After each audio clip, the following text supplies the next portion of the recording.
Dear Billy, what could I say? What can I say? I could say welcome to my world, but that won't work. I'll go with yeah. How are you doing? Hope you're well. It's been over a week since I did a video, and I feel like I'm letting you down. So I guess I could do more content. So I'm getting ready to shoot a Kong Skull Island movie review, which, as you know, is set in the universe of yours and Daddy's favourite monster film, Godzilla. But then, Billy, I guess, what isn't a movie universe nowadays?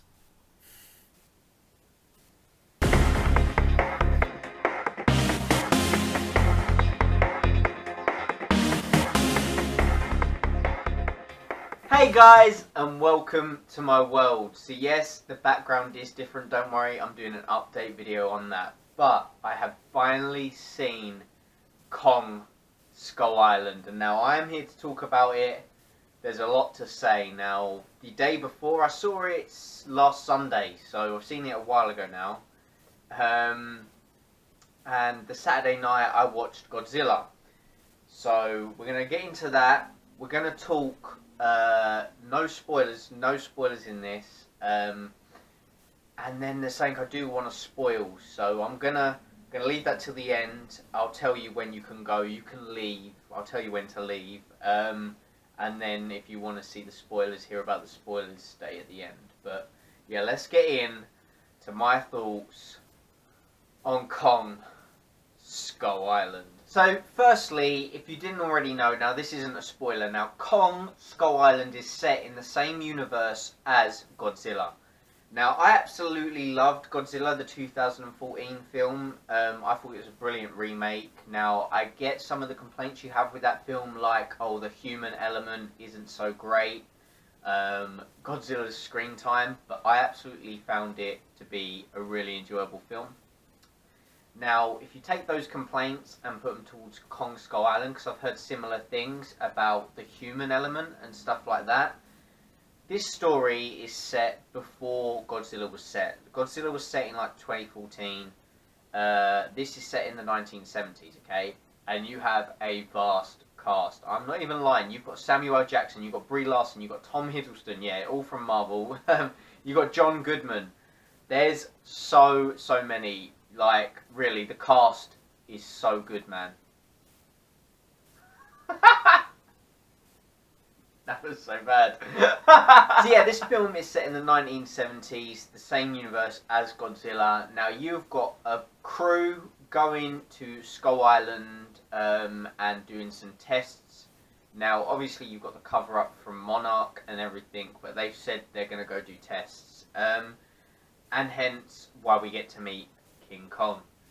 Now he is massive in this. I'm not gonna lie. He is like, I think. Now I love the Peter Jackson version. I watched that twice in a day. Twice. I know. It's a 3-hour long film. I finished it and straight away I put it on because I was in awe with that film. Now this is beautifully shot as well. This is a beautiful film to watch. The CGI is great in this. I could not floor it at all. Just looking at Kong was fantastic. The mocap was done by, I cannot remember his name, but you also had Toby Kebbell involved, who was in Dawn of the Planet of the Apes playing Koba. So you've got someone that's done some monkey business before. But yeah, the CGI in this was great. It was beautifully shot. I absolutely loved it. Now, let's talk King Kong. Now, the looks of King Kong was what I was apprehensive about, because they had to make him bigger, obviously, to go up against Godzilla later on in the universe. But I was really apprehensive about that, but it worked in this film. They made it work. I didn't have any problems with it, and just looking at him, he was gorgeous. He really was. It was beautifully shot. Now, there was some complaints with Godzilla saying Godzilla was lacking in the film. There wasn't much of him. You don't get that with King Kong. You really don't. You don't get that with Kong Skull Island. Literally, now this ain't a spoiler, you see him from the get-go. You see him pretty much straight away. There is a moment, maybe coming towards the second act, where Kong dies down a bit. You go maybe 20 minutes, half hour without him. But other than that, you see him quite a lot. Sometimes just even casually roaming in the background. Yeah, that's my Kong walk, guys. That's what he does. Walks a bit like Peter Griffin, just strolls. But yeah, you're not gonna have a problem. If you had a problem with lack of Godzilla, which I didn't personally, then you're not going to have a problem with Kong in this film, because he is in it a lot, and every scene he was in he stole, specifically the action scenes, which I need to talk about because they were fantastic. Now obviously you've got the trailer where you see him smashing helicopters, stuff like that. But there's one moment in the trailer. Now, if you haven't seen the trailer, I might spoil it for you. But he gets a tree, and he just pulls all these branches off, and he lowers it down, and it is like baseball. And I'm not even lying. Harry was sat next to me, and Harry was just like, because he knew it was coming, and he was like, oh! It was so funny. And talking of funny, so's the film. The film was more hilarious than I thought it would be. Considering it was set in the universe of Godzilla, which was actually quite a dark, gritty sort of universe set up for this monster sort of world, this was quite funny. Obviously you've got Wreck-It Ralph in there, you've got John C. Reilly, yeah, John C. Reilly, Wreck-It Ralph, he's in there.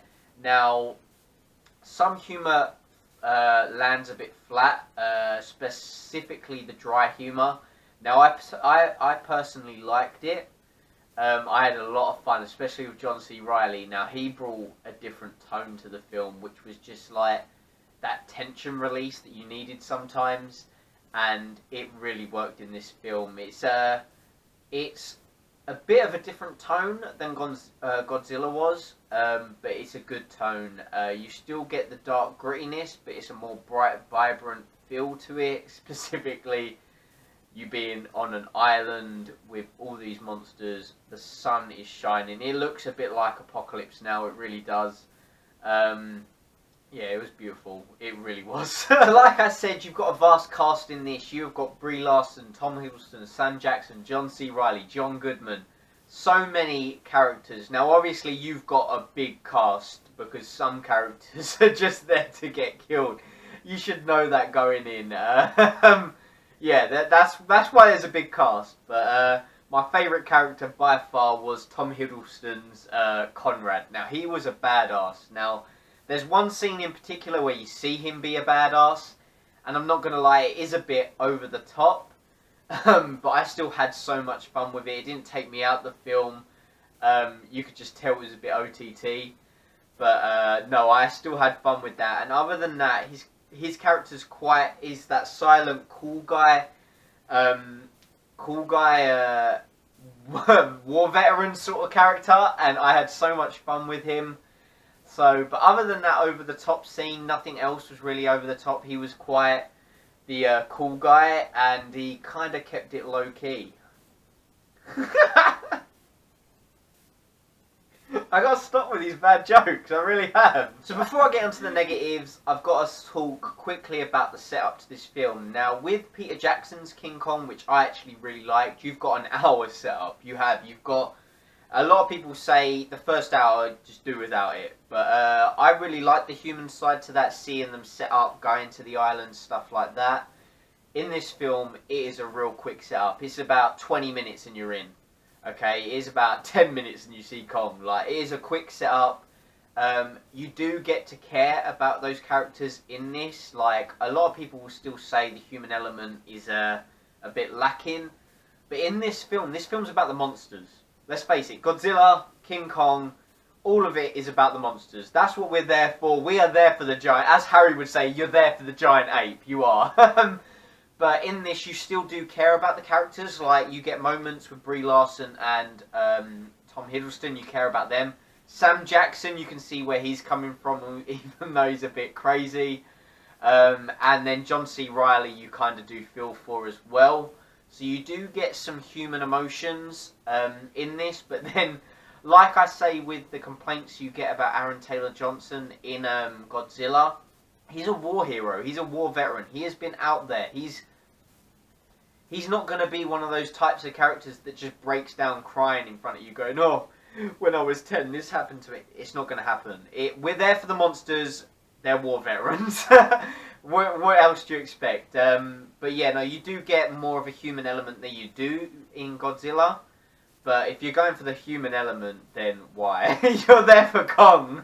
You are. You're there for the ape beating on his chest. And now with that said, let's get in to my negatives. So talking of negatives, now I've said all my positives. I have probably hyped the film up quite a bit because it is beautifully shot, it is funny, it is action-packed, it is everything you could ask for in a monster film, it really is.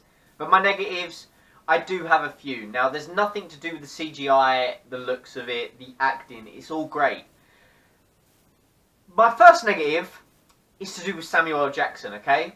Samuel L. Jackson is a brilliant actor, but in this, he does not say motherfucker.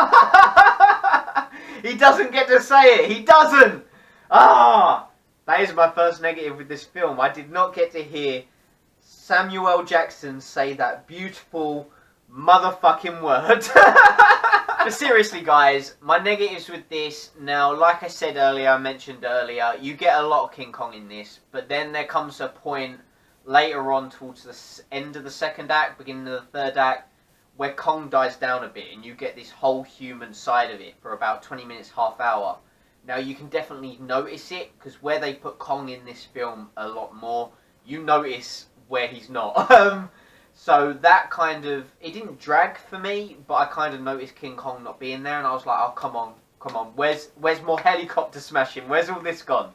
So yeah, you do notice it a bit, but it's not in a bad way, because the human element is still strong. But I do have to address it, because you do notice it. Other than that, negatives. Now this is where I'm going to spoil some stuff. So what I'm going to do is I'm going to wave my hand when I start talking about it, and I will wave my hand when you can unmute me, okay? So if you don't want spoilers, mute me now, okay? Mute me now. Spoiler alert. The end credits scene. Now, there is an end credits, okay? Now, we are going in depth with spoilers. Now, in Godzilla, there's an Easter egg for Mothra. You see the name Mothra on a broken tank in Aaron Taylor-Johnson's old house. Now, I assumed, okay, now this is me assuming for what, 3 years now? 2-3 years? That Mothra was just going to be a pet moth that just basically got radioactive and grew, and that's it. Now, in the end credits scene, we see some cave paintings, okay, and they are of Rodan and King Ghidorah as ancient beings like King Kong is and Godzilla is, and there's one of Mothra. Now, I'm sat there just like, now it's not bad, I can roll with it. But for 2 years, I thought, Mothra's just going to be his pet that got radioactive. Now I'm learning he's a mythical being. It kind of just made me go, really? Alright, okay, I guess I can roll with it. But that was my biggest complaint with the film, because where I was sat there thinking for 2 years that they were going to go that way, and maybe Aaron Taylor-Johnson would come back and he'd be like, that's my pet moth, because that would be hilarious. But yeah, no, he's a mythical being that is back in way back when. So yeah, that kind of just made me go, okay. Guys, you can come back now. Unmute me. Yeah, that's the spoilers done. But yeah, that was my main negative with the film. Other than that, I didn't really have anything other than Sam Jackson not saying his famous word and King Kong disappearing for a bit. But yeah, other than that, no negatives. So I can't really fault this film. It's definitely more entertaining than a film like, I'm not going to say this is a fantastic film. It's not like Oscar worthy. It's not one of those sort of film. It is definitely entertaining as hell and action packed. It is one of those films that you can just put on and you can binge the popcorn. It is so good. It really is. I had so much fun with it. So much more fun than I did expecting to go in. Because I was looking forward to it, obviously. I had my apprehensions, like I said, King Kong being bigger, stuff like that. Where they'd go with the storyline, putting it into the Godzilla universe. So it definitely surprised me, and I had a lot more fun than I expected to have with it. And overall, this is a beautifully action-packed film, and I had so much fun with it. And my best mate Hazzahmatron, go check out his channel.